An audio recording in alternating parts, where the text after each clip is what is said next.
Bom dia, senhoras e senhores, e obrigada por aguardarem. Sejam bem-vindos à teleconferência de resultados do quarto trimestre de 2020 da SLC Agrícola.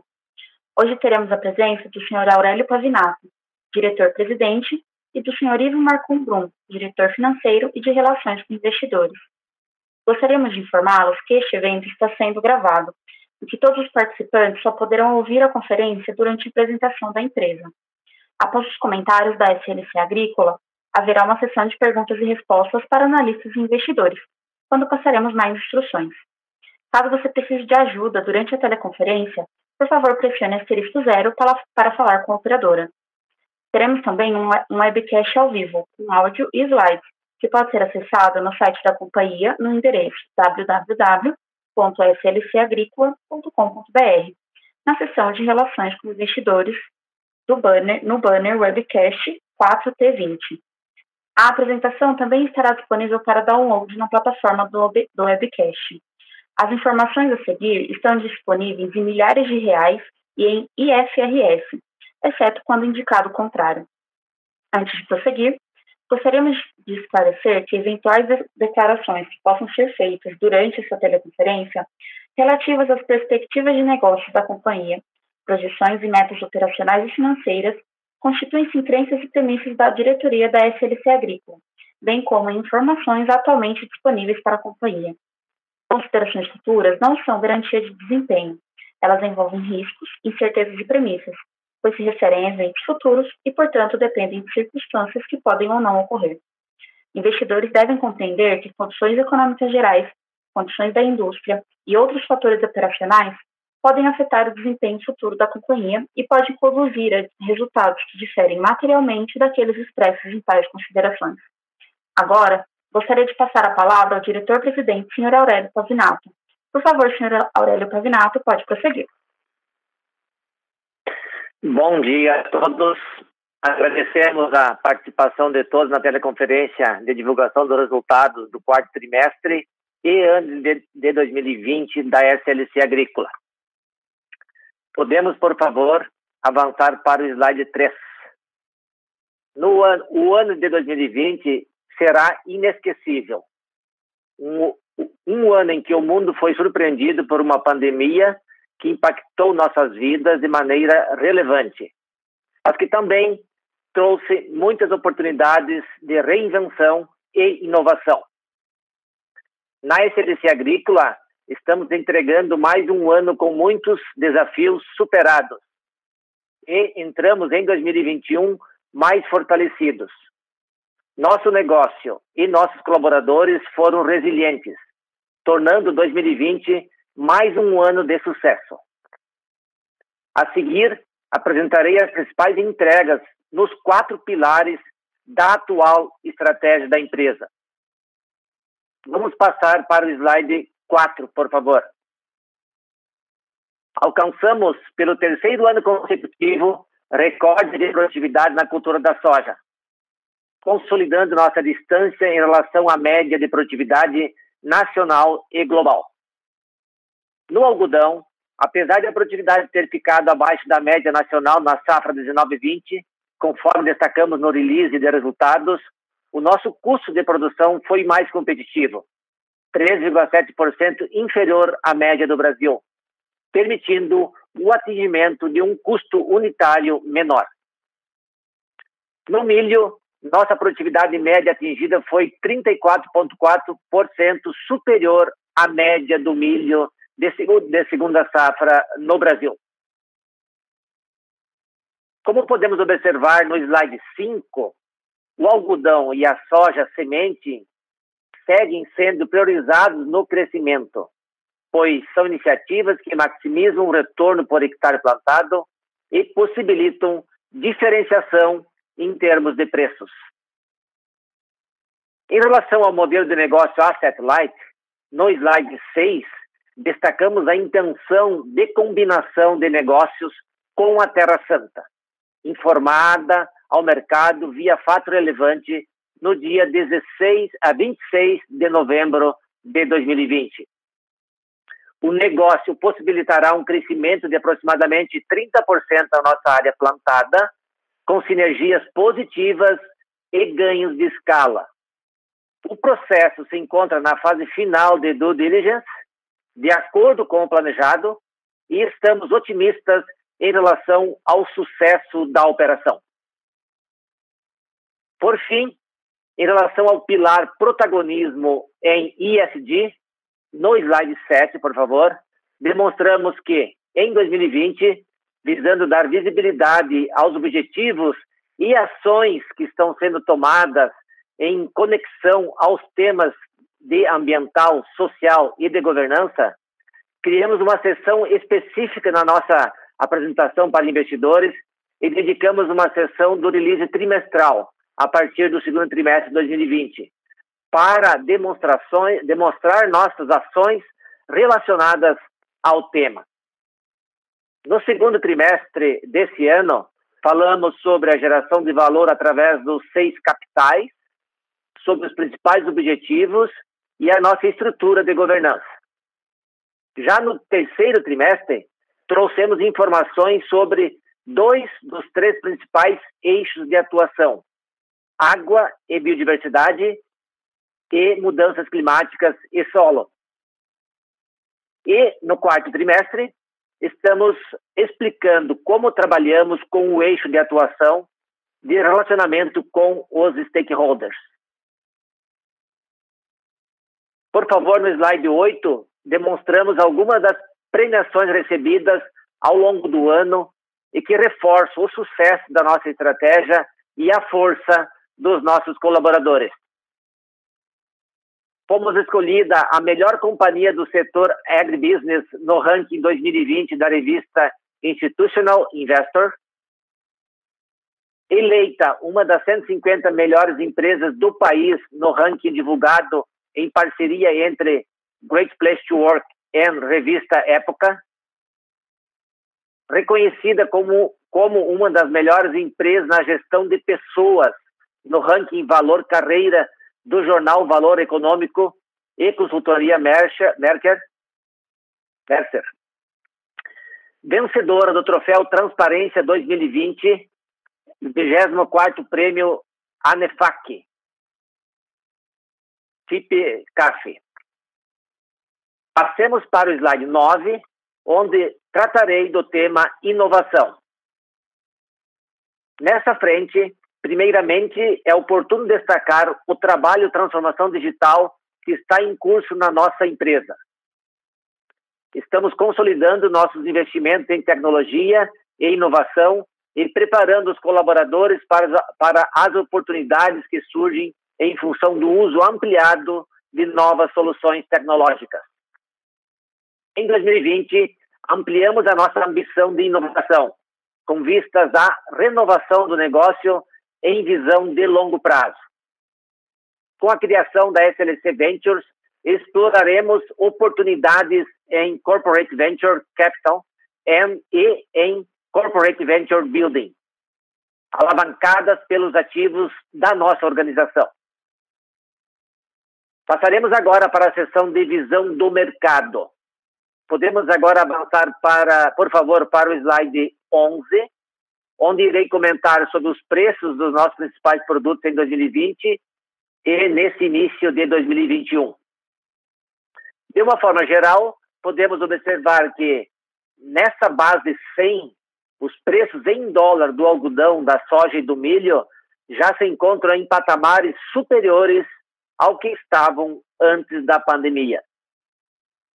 O quarto trimestre de 2020 foi marcado pela recuperação positiva das cotações do algodão no mercado internacional e brasileiro. O cenário de revisões negativas de produção nos Estados Unidos, onde o clima foi desfavorável, acabou por reduzir a safra em aproximadamente 20% frente às estimativas iniciais. Também foi um dos principais catalisadores das mudanças estruturais de preços do algodão em Nova York ao longo do ano. A diminuição da produção norte-americana, somada à expectativa de estabilização do consumo global da fibra, onde aponta-se que o balanço global entre oferta e demanda deverá fechar o ciclo atual em uma condição de déficit de aproximadamente 2,9 milhões de fardos, segundo estimativas do USDA, vem sendo um importante fator de sustentação às cotações. As cotações da soja no contrato spot da CBOT e os preços pagos pela oleaginosa na base Paranaguá-CPEA seguiram apresentando uma trajetória de valorização ao longo do quarto trimestre de 2020. Em um trimestre marcado pela resiliência e posterior avanço nas cotações do complexo soja em Chicago, os preços do grão e farelo negociados finalizaram o período compreendido entre janeiro de 2020 e janeiro de 2021, com uma valorização acumulada superior a 45%. A retomada de importação chinesa em virtude da demanda doméstica no país vem sendo importante fator de sustentação dos preços, especialmente após o ciclo anterior, marcado pela disputa comercial entre China e Estados Unidos e a peste suína africana, que contribuíram com o cenário de depressão dos preços da commodity no âmbito internacional. Em relação ao milho, o contrato spot da CBOT apresentou significativa volatilidade ao longo de 2020, onde, após um ciclo de baixa durante o mês de abril, as cotações apresentaram uma sólida trajetória de recuperação e valorização, tanto no mercado internacional quanto no mercado doméstico. O período de maior avanço das cotações foi o último trimestre do ano, caracterizado pelas valorizações mais significativas do grão. No cenário mundial, a diferença entre oferta e demanda deverá apresentar um déficit de 11,8 milhões de toneladas na safra 2021. A aceleração da tendência de consumo e a persistência da condição global de déficit deverá fortalecer a diminuição dos estoques globais, podendo esse ser um fator significativo de sustentação dos preços futuros do milho no mercado internacional. Passo agora a palavra ao colega Ivo Brum, diretor financeiro e de relações com investidores, para os comentários a respeito dos resultados financeiros do ano de 2020. Obrigado, Pavinato. Bom dia a todos. Podemos, por favor, avançar o slide 13, onde trazemos alguns destaques do nosso demonstrativo de resultado. A receita líquida em 2020 ultrapassou pela primeira vez a marca de 3 bilhões. O crescimento de 22,1% com relação ao ano anterior foi proporcionado por uma combinação de fatores: maiores preços de faturamento nas culturas de soja e milho e também o maior volume de algodão faturado, se comparado com os níveis de 2019. O EBITDA ajustado também atingiu um novo recorde, em 960,2 milhões de reais, com margem EBITDA ajustada de 31%, expansão de 2,8 pontos percentuais sobre 2019. O avanço foi oriundo em grande parte da melhora dos preços de faturamento na soja e no milho. Cabe reforçar que, com a adoção do IFRS, os custos de arrendamento foram excluídos do EBITDA ajustado. Houve um desembolso de 129,6 milhões com pagamento de arrendamentos em 2020, contra 78,9 milhões em 2019. O lucro líquido alcançou 510,9 milhões de reais, com margem de 16,5%, crescendo 74,4% sobre 2019, considerando apenas os resultados da operação agrícola. Podemos passar para o slide 14. Notem que em 2020 marcou mais um ano de geração de caixa livre positiva, em 415,1 milhões de reais, como reflexo da forte geração de caixa operacional e eficiente gestão da nossa necessidade de capital de giro. A isso se somaram os recebimentos relativos à venda de terras em um total de 42,6 milhões de reais. Para concluir, podemos avançar o slide 15, onde apresentamos nossa posição de endividamento. A relevante geração de caixa livre possibilitou a redução do endividamento no montante de 265 milhões e o pagamento de dividendos e juros sobre capital próprio no total de 179,8 milhões de reais ao longo do ano.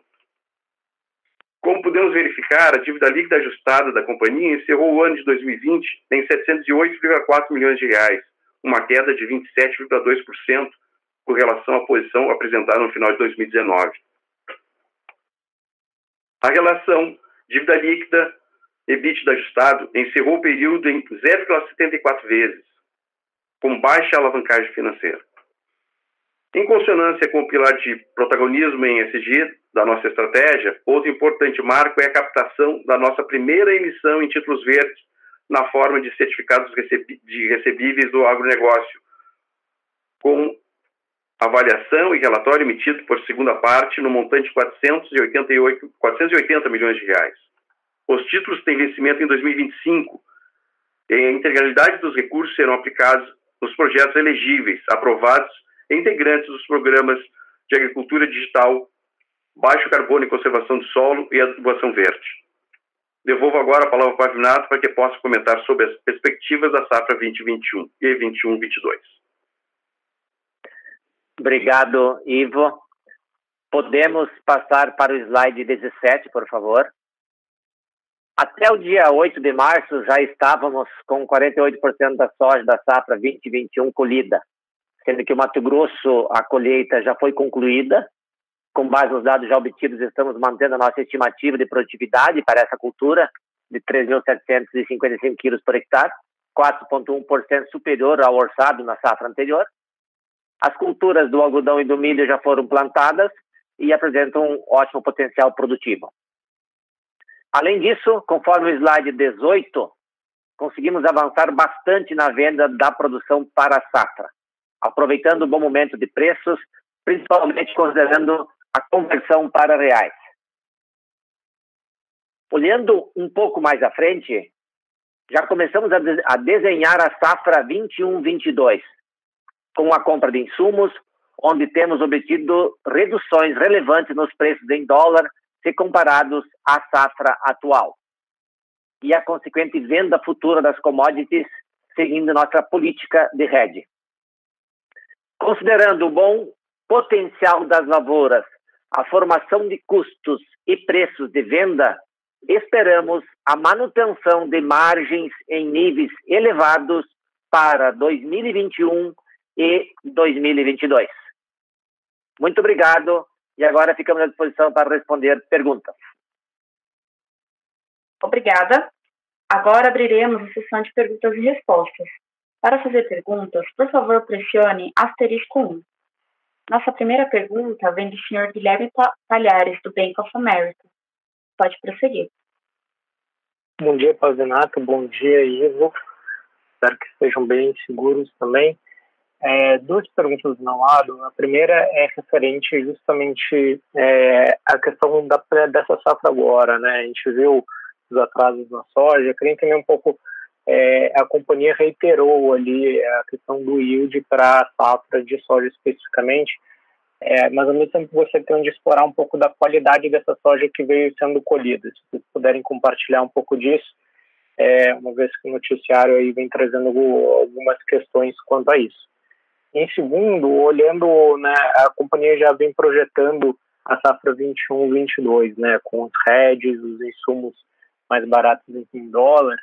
E tentar entender um pouco do que seria o mix do uso da terra olhando para 21-22, né? A gente viu a companhia migrando justamente para o milho e diminuindo um pouco o algodão segunda safra.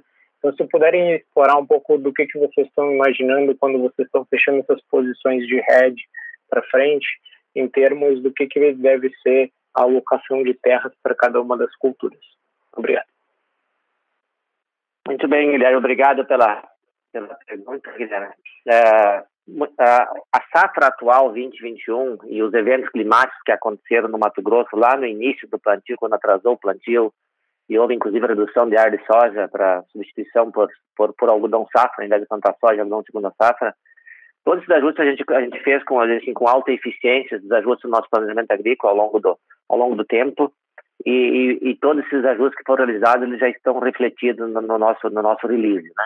A gente ajustou a área de soja, reduziu um pouco a área de soja, aumentou a área de algodão safra, reduziu a área de algodão segunda safra, aumentou a área de milho, aproveitando também os preços do milho que estão altos, e tudo isso está refletido. Inclusive a produtividade que nós estamos esperando, ela está refletida no nosso release. Por quê?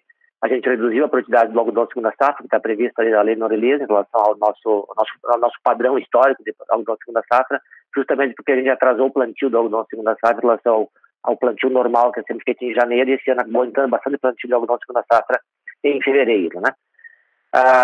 Então, a tua pergunta especificamente sobre a produtividade de soja, a soja, nós no Mato Grosso já fechamos a colheita. O Mato Grosso, então, a gente conseguiu atingir a nossa meta de produtividade, mesmo com todos esses percalços que aconteceram, lá no plantio que atrasou, que deu seca, agora na colheita que choveu demais. Mesmo assim, a gente conseguiu atingir a meta de produtividade no Mato Grosso. E Mato Grosso do Sul, a gente também já fechou a colheita, colhemos muito bem, novamente, excelente safra no Mato Grosso do Sul. Goiás, safra recorde. Maranhão, safra muito boa também. Ou seja, e agora começa a Bahia. Então, resumindo, a nossa safra de soja, ela tem tudo para ser acima do nosso orçamento esse ano. A safra de algodão, como eu comentei, ela está no campo, está muito bonita, a safra de algodão safra. A nossa área de algodão ficou grande, algodão safra, 78 mil hectares, 32 mil de 31 de segunda safra. Desses 31, os 6 mil do Maranhão foi plantado na época certa, e uma parte do Mato Grosso foi plantado mais tarde. Ou seja, a nossa exposição no algodão ao plantio atrasado da segunda safra, proporcionalmente, ela é pequena. Então, assim, o risco de não produzir o projeto de algodão é bem baixo. E pode produzir mais, porque, claro, depende do clima agora de abril e maio, que define o potencial do algodão. O milho, de plantou uma área bem maior. O milho, então, sim, o milho sim tem um risco maior de produtividade pelo atraso do plantio. Então, o atraso do plantio do milho em função do atraso da colheita da soja no Mato Grosso, que agora choveu demais, e no Maranhão também choveu demais agora. Isso tem um risco do milho talvez não atingir o projeto. Então, esse é o cenário que a gente desenha para a produtividade. De uma forma geral, combinando as três culturas, nós estamos muito confortáveis com o que está divulgado no release. Sobre a safra 21-22, a safra 21-22 é uma safra que está se desenhando muito boa. Por quê? Porque é um cenário em que nós estamos com fixação de preços, de custos de insumos iguais ou menores que a safra atual, em dólares. É um cenário em que nós vamos estar capturando a depreciação cambial de uma forma mais integral. Se você olhar o nosso balanço e a nossa evolução de hedge, você pode visualizar que a nossa captura da depreciação cambial, ela aconteceu parcialmente em 2020, vai acontecer de uma forma muito mais integral, mas não total ainda em 2021, e a captura da depreciação cambial total somente vai acontecer em 2022. Então, isso, combinando, então, custos menores, preços internacionais das commodities em patamares superiores. O preço internacional hoje, na média das três culturas, está 30% superior a um ano atrás, em dólar, né? E associado com o câmbio, é um cenário muito favorável para nós, para 2021 e 2022 também. O mix de cultura, que é a tua pergunta, desculpe, a tendência seria voltar para o mix padrão nosso. Esse ano a gente teve esse ajuste para baixo do algodão, para cima do milho, obviamente maximizando o milho, na medida em que o milho está com uma rentabilidade muito boa, preços altos. Então, mas voltar a soja, voltar ao algodão e maximizar o milho. Dá para resumir assim, seria uma tendência mais parecida com o nosso planejamento do que o realizado esse ano. Pensando na excelência agrícola.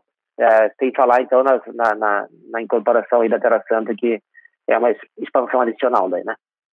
E que a tendência seria seguir o padrão que a Terra Santa já apresenta hoje, né?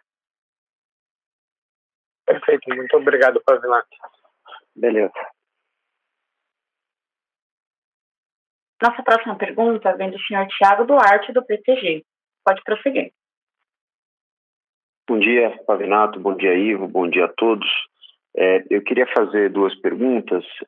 A primeira é sobre a expectativa do fechamento, se você já tem um pouco mais de visibilidade, né, do fechamento da transação com a Terra Santa, em termos de data mesmo, e a reincorporação nos resultados da companhia. E você mencionou, Pavinato, que o processo está em due diligence agora, né? Eu queria só ouvir se vocês conseguem antecipar alguma mudança material em relação aos valores que foram anunciados quando a transação foi tornada pública. Só se tem alguma coisa que a gente deveria esperar de muito diferente ou não, né? E aí a minha segunda pergunta é sobre, na verdade, a visão de vocês para preço de algumas commodities, né? Eu me lembro, Pavinato, acho que a última vez, não me lembro se foi no Investor Day da SLC ou se foi no último call de resultado, você tinha uma visão relativamente conservadora para algodão, né? Eu lembro de você dizer algo como que acreditava, né, que o algodão não tinha muito espaço para andar. E de lá para cá ele continua andando. Vocês comentaram bem no release sobre a mudança, a revisão diária nos Estados Unidos, mas eu queria ouvir um pouco sobre a tua visão hoje, com os preços nos patamares que eles já estão. Seria interessante. E sobre a soja, a gente tem visto nessas últimas semanas algumas especulações falando de um retorno de maior impacto dos efeitos da febre suína africana na China, e a gente, né, acompanhando o fluxo de importação da China de grãos ao longo do ano passado, se caso, né, a doença volte a prevalecer lá, se isso não pode levar de novo, uma redução daí dos níveis de importação de grãos. A pergunta para vocês é se na soja vocês, na ponta, conseguem ver alguma mudança de padrão em termos de demanda da China em relação ao que vinha acontecendo desde o final do ano passado ou não. Muito obrigado. Bom dia, Tiago. Sobre o fechamento da Terra Santa, a gente não tem novidades a divulgar hoje ainda, né? A gente afirma que o processo está acontecendo dentro do planejado. Então, dentro do planejado, os documentos definitivos serão assinados logo. Dentro do planejado, o closing deverá acontecer na metade do ano. Então, pensando em incorporação, a incorporação se daria a partir da metade do ano, já começaria a ter efeito da Terra Santa no balanço da atividade agrícola, né? Mas esse é o cronograma, né? Sobre o preço das commodities. Algodão realmente foi surpresa para nós também, Tiago, essa mudança de patamar de preço do algodão ao longo desses últimos meses, né? E eu, tentando entender o que aconteceu no mercado, a pandemia e a redução do consumo de algodão aconteceram no momento, vamos pensar assim, se dá para chamar assim, momento certo em termos de definição de plantio. Aconteceu ali no primeiro trimestre do ano passado, que aconteceu com o plantio no hemisfério norte. O hemisfério norte produz 85% do algodão do mundo.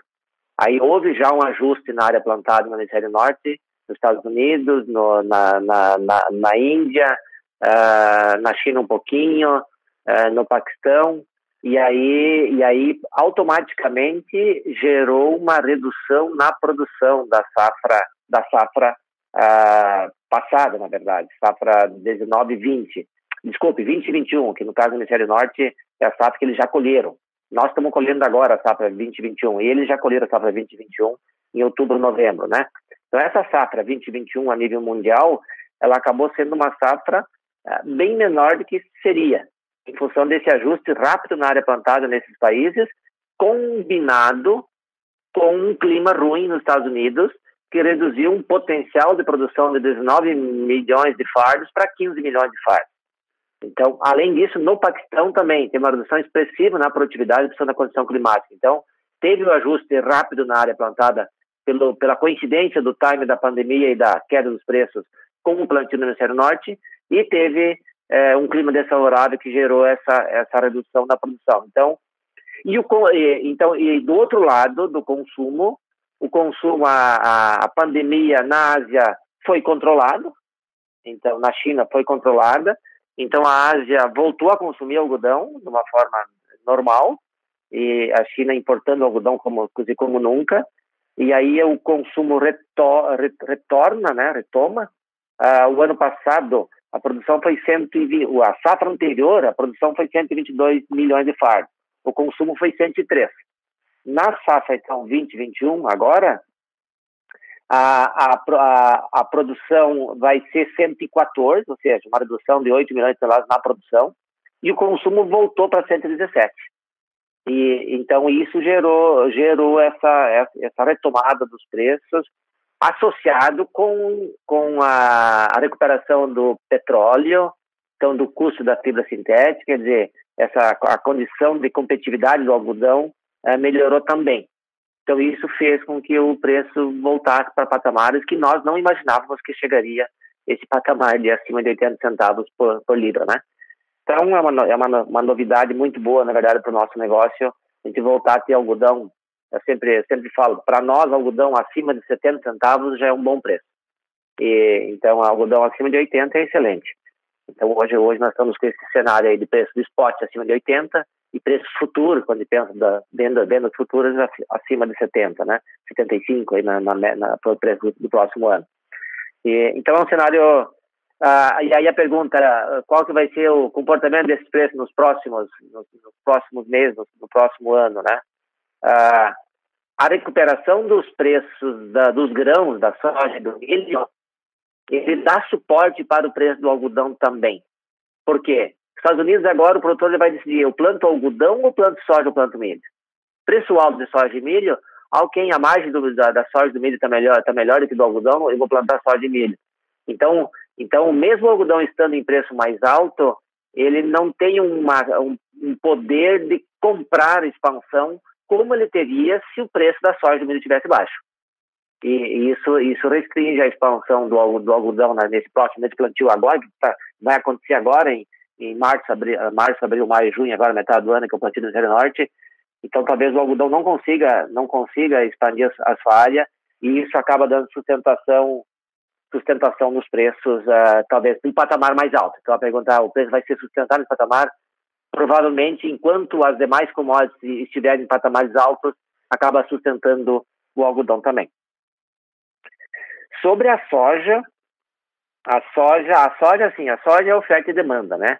A soja, nos últimos anos, nós temos um cenário de produção menor do que o consumo e totalmente conectado com o crescimento na demanda, especialmente da China, mas não só a China. Outros países asiáticos também estão importando mais soja do que eles importavam, e aí com isso a demanda consistente da soja todos os anos. O ano passado consumiu 355 milhões de toneladas. Esse ano está consumindo, esse ano agrícola 2021, 370. A previsão para o ano que vem é consumir 383 milhões de toneladas. E aí a pergunta é o quanto que a produção consegue acompanhar esse consumo. O que aconteceu nos últimos 2 anos? Nos últimos 2 anos, as condições climáticas foram desfavoráveis. Quer dizer, o mundo é capaz de produzir e atender essa demanda, mas o clima não foi bom ano passado. O ano retrasado nos Estados Unidos foi muito ruim, uma quebra de safra grande. Esse último ano foi clima razoável, também teve quebra de safra em relação ao potencial. A safra atual aqui o ano passado o Brasil teve uma quebra de safra aqui no sul do Brasil, grande. A Argentina foi uma safra ruim também ano passado. Esse ano agora, a safra do Brasil está sendo boa. No geral, bateu uma safra muito boa do Brasil. Mas a safra da Argentina está sendo horrível. Está sendo uma das piores da história. A safra da Argentina está perdendo ali. A Argentina vai produzir 45 milhões de toneladas em cima de um potencial de 55, ou seja, ela está deixando de produzir 10 milhões de toneladas. Então, a produção, ela não tem atingido o seu objetivo, o seu target ao longo dos anos da soja, e isso tem colocado pressão sobre os preços. E aí a pergunta é, qual que é o cenário para os próximos anos? A produção tem capacidade de suprir, a demanda continua crescendo e vai continuar crescendo. É 384 a próxima safra, é 395 talvez na outra, quer dizer, o consumo vai continuar crescendo. A produção vai ser capaz de atender a esse consumo? Numa condição de clima normal, vai demandar expansão de área, não somente aumento de produtividade e clima normal, vai demandar expansão de área para atender essa demanda. O Brasil está expandindo agora na safra atual, na próxima safra agora deverá expandir 1,5 milhão de hectares de área plantada para atender essa demanda, mas talvez a observação que eu posso fazer é assim, não tem espaço para quebras de safra. Se for safra normal, safra cheia, Estados Unidos esse ano, safra cheia na Argentina, no Brasil no ano que vem, ok, o preço talvez siga o que está colocado na tela hoje. O preço spot hoje está 14, o preço futuro está 12. Ok, o preço spot talvez volte para 12, o preço 11, 12, o preço spot. Mas, numa eventual quebra de safra novamente, o preço se sustenta em patamares, talvez, dos patamares de hoje, né? Então, o comentário que eu fiz com a soja, ele vale para o milho. O milho é uma cultura que está muito conectada com a soja. Milho e soja disputam área plantada nos Estados Unidos. E então dá para resumir dessa forma também. Excelente, Pavinato. Muito obrigado. Né? Beleza, obrigado. Nossa próxima pergunta vem do senhor Lucas Ferreira, do Banco JP Morgan. Pode prosseguir. Oi, pessoal, bom dia. Duas perguntas, são perguntas que são recorrentes nesses calls, mas é sempre bom perguntar a opinião de vocês. Primeiro, com essa geração de caixa super forte desse ano, a alavancagem já abaixo de uma vez, eventualmente vocês tenham a oportunidade de vender, né, mais alguma terra esse ano de 2021. Acho que a pergunta natural é o que pensar sobre alocação de capital, né? Então, CAPEX, eu vi que esse ano agora o CAPEX ele foi até um pouco mais baixo, né? Principalmente com máquinas, instalações, etc. Vocês acham que precisa aumentar o CAPEX esse ano? Isso vamos pensar na operação atual, né? Sem falar da Terra Santa. Que pensar sobre dividendos, sobre JCP, eventualmente algum buyback? Tem algum nível de alavancagem que vocês pretendem manter e aí distribuir o resto? Como pensar sobre isso? Eventualmente algum outro M&A, né, com a Ventures agora, quanto que tem, qual seria o budget, né, da companhia, enfim, para onde vai essa geração de caixa forte que vocês geraram esse ano e que vão gerar muito provavelmente agora nessa safra seguinte, tá? Essa é minha primeira pergunta. E a segunda pergunta também outro tema recorrente aqui, que é fazer aquela análise sobre yields médios, né, das culturas de vocês, comparado com os yields tops nas regiões, em algumas regiões específicas, tá? Ou seja, com aquela conversão da média, né, para os yields, para a rentabilidade mais alta que vocês têm nas operações de vocês mesmos, ou seja, quanto de potencial vocês enxergam para aumento de rentabilidade de yields, e como é que a gente pode imaginar que vai ser essa curva nos próximos anos, sem, obviamente, excluindo aí algum efeito extraordinário, algum efeito climático, quando é que vocês esperam fechar esse gap? Obrigado. Muito bem, Lucas. Bom dia. Eu vou responder a segunda pergunta sobre os yields e depois o Ivo vai responder para ti a primeira pergunta sobre o alocação do capital, né? Então, sobre os yields, de acordo com a nossa estratégia de diferenciação em relação à média, por quê? Porque a gente a lógica do modelo de negócio de commodities é de que preços e custos andam juntos em relação a uma média de custos e a uma média de preços, né? Então, a diferenciação em relação à média de produtividade nos garante, e custo menor por hectare, nos garante uma diferenciação importante em custo unitário. Custo por saco de soja, custo por saco de milho, custo por libra de algodão.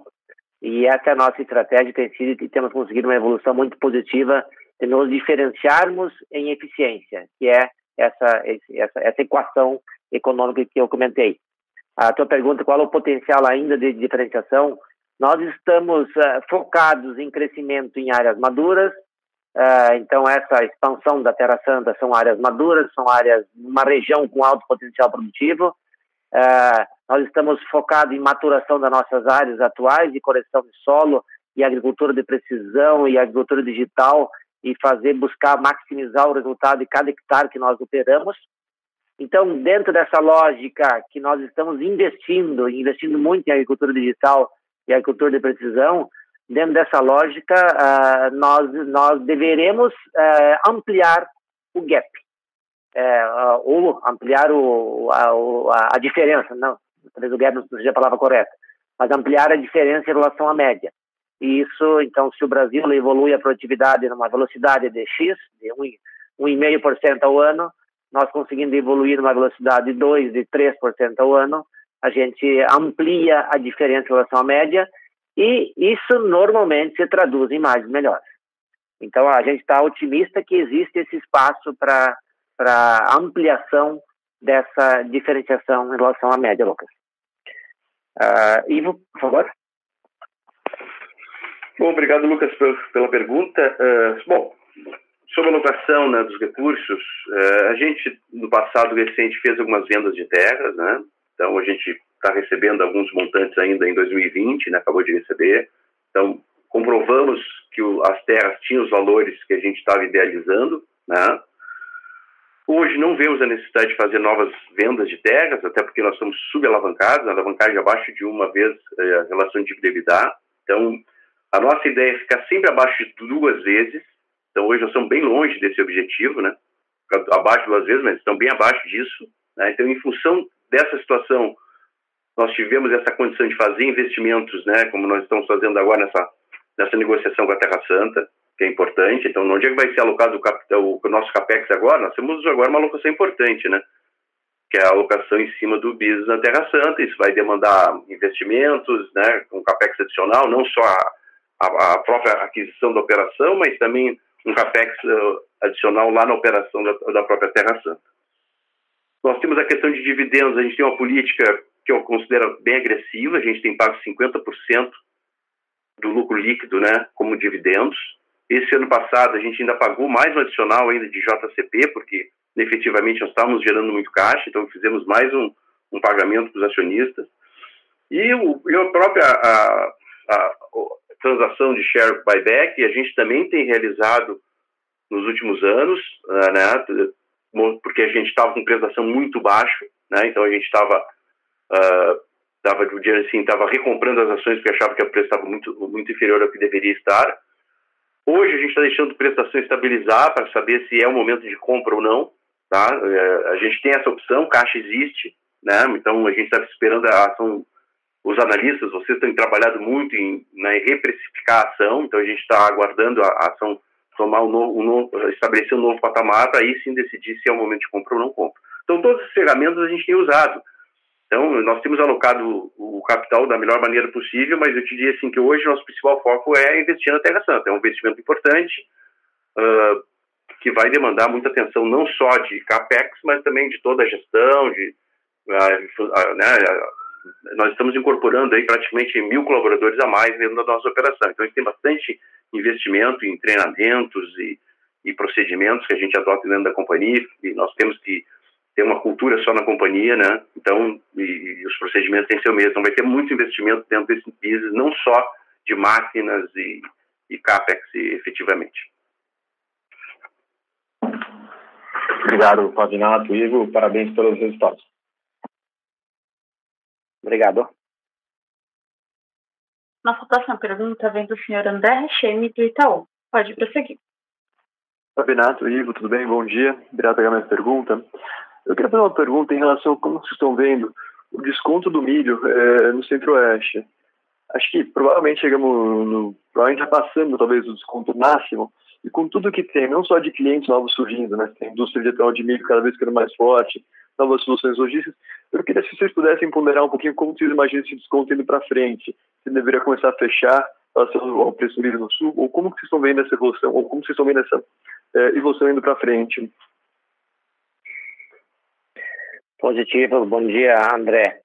Exatamente, o que está acontecendo no mercado é isso mesmo. Tá fechando esse gap entre o preço do milho da região sul, da região sudeste versus o preço do milho no centro-oeste. Por quê?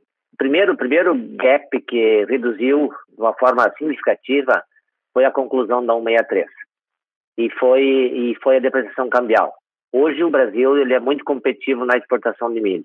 O Brasil hoje virou um exportador importante de milho e logo o Brasil vai competir com os americanos em termos de volume exportado de milho. É só uma questão de nós aumentar a produção, porque o mercado mundial, a China, que não importava milho, agora esse ano vai importar 25 milhões de toneladas de milho. E os americanos produzem entre 360 e 380, mas consomem 300 milhões de toneladas, né? Então eles exportam aí 60 e poucos milhões de toneladas. Então, o Brasil hoje chegou a exportar mais de 40, agora exporta 34, porque não tem mais para exportar, senão exportaria mais, né? E o Brasil hoje, então, o milho passou a ser uma cultura de exportação, que não era. O milho passou a ser precificado a nível de mercado internacional. O Brasil hoje é preço internacional, precificação no porto. A logística melhorou no Mato Grosso. Isso tornou o milho competitivo para exportação. A indústria nacional de etanol e de carnes do Mato Grosso está crescendo, e ambas aí geram uma demanda de consumo o ano todo. Então, gera uma demanda de consumo na entre-safra. Então, dependendo daquela história, dependendo do ano, você exporta bastante, acaba sobrando pouco para ofertar para o mercado interno, para entre-safra, e acaba tendo escassez. E como aconteceu nos últimos anos agora com o milho. E isso gera, às vezes, preços melhores na entre-safra, preços paridade. Hoje o preço do milho ele tá praticamente paridade de importação, né? Hoje consegue vender milho no mercado interno com preço melhor do que no mercado externo, milho spot. Futuro não. Eu quero vender milho para o ano que vem no preço. Senhoras e senhores, por favor, permaneçam conectados. A conferência da FLC Agrícola retornará em instantes. Eu vou complementar aqui a resposta do Pavinato, né? Então, André, na prática, o que acontece com essa possibilidade de fazer exportação futura, né, venda futura de milho, coisa que era raro no passado, o mercado interno ele vai ter que se atentar a isso, porque senão ele vai ficar sem milho, né? Então, nós estamos fazendo vendas futuras, e hoje tu vê que a gente já vendeu milho para a safra a 21, 22, 40% do nosso milho já está vendido.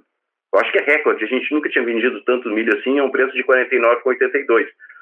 Então, se o mercado interno não ficar atento, ele vai ter que pagar preço de paridade de importação, porque a exportação brasileira já vai estar vendida. Então, esse é um fator muito importante, né? Porque houve uma mudança, e o Pavinato comentou, a China está começando a importar milho também, então assim, o mercado está mudando, esse gap vai reduzir, está reduzindo, e o mercado interno vai ficar atento, porque senão vai acabar pagando caro por esse milho e vai ter que pagar paridade de importação. Perfeito, super claro. Muito obrigado pelas respostas. Lembramos a todos que para fazer perguntas basta digitar *1. A teleconferência de resultados da FLC Agrícola está encerrada. Alô, bom dia. Alô? Alô, Antônio? Sim. Olá, boa tarde. Nós não temos mais perguntas disponíveis e eu estou fazendo o encerramento do call neste momento. Ah, tá, perfeito. Perfeito, então. Agradecemos a participação de todos e tenham um bom dia. Bom dia.